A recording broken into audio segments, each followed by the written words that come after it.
সশস্ত্র বাহিনী শহীদ রাষ্ট্রপতি জিয়াউর রহমানের নেতৃত্বে আমি সর্বপ্রথম বিদ্রোহ করি। শেখ মুজিব বিদ্রোহ করে নাই, শেখ মুজিব স্বাধীনতা ঘোষণা করে নাই, শেখ মুজিব পাকিস্তানিদের হাতে আত্মসমর্পণ করেছিল। এটা আমার পিএইচডি বইতে রেকর্ডেড আছে, পাকিস্তানের মেজর সালেহ সিদ্দিকীর বইতে রেকর্ডেড আছে। সুতরাং জামাতকে যদি ছোট ছোট তুচ্ছ কারণের জন্য তাদের নিবন্ধন বাতিল করা যায়, আমাদের হাজার ছেলে মেয়েদেরকে হত্যা করার জন্য 15 বছর আরো কয়েক হাজার গুম করার জন্য তাদেরটা কেন বাতিল হবে না? এটা বাতিল করা অত্যন্ত প্রয়োজন, কারণ না হলে আগামীতেও স্বৈরাচারের জন্ম বাংলাদেশে হবে। আমরা কিন্তু এই স্বৈরাচার সরকারকে আপনাদের মাধ্যমে বারবার বলেছি, পলানোর সুযোগ পাবেন না। আমার প্রেস কনফারেন্স যারা অ্যাটেন্ড করেছেন, আমি সবাইকে বলেছি 2024 সাল হলো গজবের বছর এবং অনেক নতুন নতুন ঘটনা ঘটবে, তাই ঘটেছে, আরও ঘটতে পারে। আমি সাবধান করে দিয়েছি। তত্ত্বাবধায়ক সরকার, অন্তর্বর্তীকালীন সরকারের প্রধানকেও বলেছি, আপনি এখনো বিপদমুক্ত নন। এখনো যারা ষড়যন্ত্রকারী তারা ষড়যন্ত্র করে যাচ্ছে। যারা হাসিনার পদলেখী ছিল তার লোটা উঠাইতো, তারা এখনো চাকরিচ্যুত হয় নাই। তাদের বিরুদ্ধে দুর্নীতির অভিযোগ নিয়ে কোনো তদন্ত শুরু হয় নাই। একজন লোককে শুধু এক জায়গা থেকে অন্য জায়গায় পদ বদলি করলে সমস্যার সমাধান হবে না। যারা প্রকৃতপক্ষে দোষী, দেশের শত্রু, জনগণের শত্রু, তাদেরকে জেলে নিক্ষেপ করতে হবে, তাদের বিরুদ্ধে কঠোর ব্যবস্থা নিতে হবে। তাহলেই এই দেশের মানুষ শান্তিতে ঘুমাতে পারবে। এখন শান্তিতে ঘুমাতে পারছে না।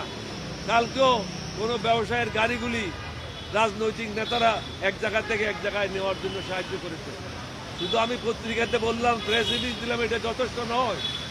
তাদেরকে ধরে দিতে হবে, পুলিশের কাছে হস্তান্তর করতে হবে। নাগরিক হিসাবে আমাদেরও কিছু দায়িত্ব রয়েছে।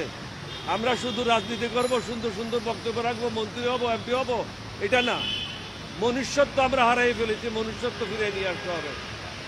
মনুষ্যত্ব যতদিন পর্যন্ত ফিরে না আসে, বাংলাদেশে কখনো শান্তি হবে না। আমাদের লক্ষ্য একটাই, একটা সুন্দর বাংলাদেশ গঠন করা। আমরা মুক্তিযোদ্ধা, আমরা ওই ধরনের শুধু ভারতে গিয়ে রিফিউজি ক্যাম্পে থেকে মুক্তিযোদ্ধা না, আমরা যুদ্ধ করে মুক্তিযোদ্ধা হয়েছি। সুতরাং এই দেশের জন্য আমাদের থেকে বেশি প্রেম কারো থাকতে পারে না, এই দেশের মানুষের জন্য আমাদের থেকে বেশি প্রেম কারো থাকতে পারে না। অবশ্যই কঠোর হস্তে দমন করতে হবে এবং আমরা বলেছি আমাদের পক্ষ থেকে পূর্ণ সাহায্য সহযোগিতা থাকবে। তবে এটাও বলেছি, পর্যায়ক্রমে ইউনিয়ন কাউন্সিলের নির্বাচন, পৌরসভার নির্বাচন, সিটি কর্পোরেশন নির্বাচন, জাতীয় সংসদের নির্বাচন, উপজেলা নির্বাচন, এগুলির একটা সম্ভাব্য ডেট ঘোষণা করো। সম্ভাব্য ডেট ঘোষণা করলে প্রত্যেকটা রাজনৈতিক দল তার নিজ নিজ দল নিয়ে, সংগঠন নিয়ে নির্বাচনের জন্য প্রস্তুত গ্রহণ করতে পারবেন। হঠাৎ করে আপনি যদি এখান থেকে অ্যানাউন্স করেন তাহলে অসুবিধা হবে।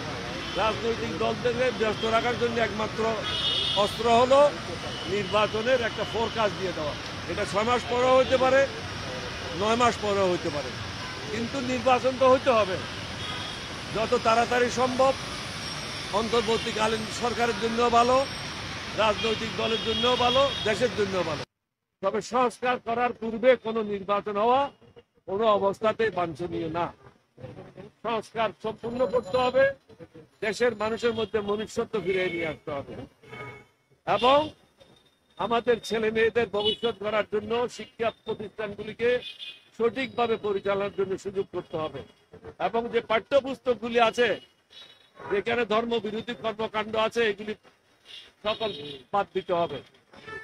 আমরা সবাই যদি ঐক্যবদ্ধভাবে কাজ করে জাতীয় ঐক্য গড়ে তুলতে হবে। আমরা প্রত্যেকটা রাজনৈতিক দলকে অনুরোধ করব, নিজের দলের স্বার্থ ভুলে যান, ক্ষমতায় আসার কথা ভুলে যান, প্রধানমন্ত্রী হওয়ার কথা ভুলে যান, মন্ত্রী হওয়ার কথা ভুলে যান। দেশের গরিব মানুষদের কথা বলেন, দেশের গরিব মানুষেরা কিভাবে বাঁচবে সেই কথাগুলি চিন্তা করে পরিকল্পনা করেন। আপনাদের সবাইকে ধন্যবাদ। বাংলাদেশ জিন্দাবাদ, এলডিপি জিন্দাবাদ। আসসালামু আলাইকুম ওয়া রাহমাতুল্লাহ।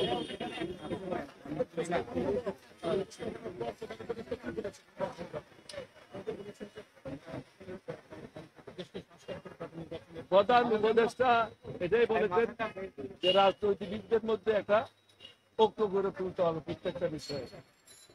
আমি উত্তর দিয়ে গেলাম, আপনি দক্ষিণ দিয়ে গেলেন, তাহলে তো দেশের সমস্যার সমাধান হবে না। সবাইকে একটা ঐক্যমত আসতে হবে।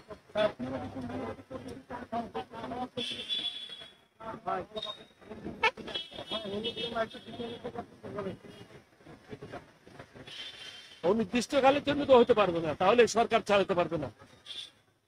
ওনারা যদি বেশি সময় নেয় তাদের পক্ষে সরকার পরিচালনা করা সম্ভব হবে। সবকিছুর ব্যাপারে একটা রূপরেখা প্রদানের জন্য একটা রূপরেখা প্রদান করার জন্য আমরা বলেছি, এবং আমরা বলেছি যে একটা নির্দিষ্ট সময় আপনারা যদি অ্যানাউন্স করে দেন 9 মাস পরে নির্বাচন হবে, তাহলে রাজনৈতিক দলগুলি তাদের কর্মকাণ্ড নিয়ে ব্যস্ত হয়ে যাবে, আপনাকে বিরক্ত করবে না।